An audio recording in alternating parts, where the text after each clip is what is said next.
Amnesia और डिमनेशिया दो बीमारियां हैं जो कि बहुत ही खतरनाक बीमारियां हैं। एमनेशिया जिसे कहते हैं फॉरगेटफुलनेस, आप जो चीजें याद रखने की चीजें हैं वो भूल जाते हैं, वो एमनेशिया में आती हैं। और यदि जेनेटिक प्रॉब्लम आता है और उसके चलते आप यदि भूल जाते हैं तो इसको डिमनेशिया में लेते हैं। एमनेशिया भी एक खतरनाक बीमारी है और डिमनेशिया भी एक खतरनाक बीमारी है। इस दोनों बीमारियों पर हमने एक ब्रीफिंग देने का प्रयास किया है। एमनेशिया पूरे नर्वस सिस्टम को जब हम कंट्रोल करते हैं तो ब्रेन का रोल बहुत इंपॉर्टेंट है नर्वस सिस्टम के अंतर्गत। और एमनेशिया और डिमनेशिया दोनों बीमारियों में हम ब्रेन को काफी हद तक ट्यून करें तो देखा गया है कि ब्रेन काफी हद तक चीजों को रिमेमोराइज कर सकता है और पेशेंट अपनी बीमारियों में काबू पा सकता है।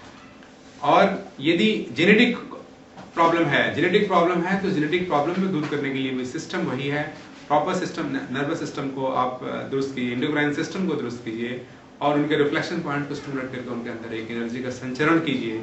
जिस संचरण से एनर्जी का एडवांस एक्यूप्रेशर क्या है? बेसिकली एनर्जी का डिस्ट्रीब्यूशन है और यही एनर्जी का डिस्ट्रीब्यूशन ही पेशेंट को एक दिन बिल्कुल कंट्रोल कर देता है और पेशेंट स्वस्थ जीवन व्यतीत करता है। एडवांस एक्यूप्रेशर का मूल मंत्र ही है स्वस्थ रहो, स्वस्थ रखो, ताकि पेशेंट काफी हद तक सही रहे।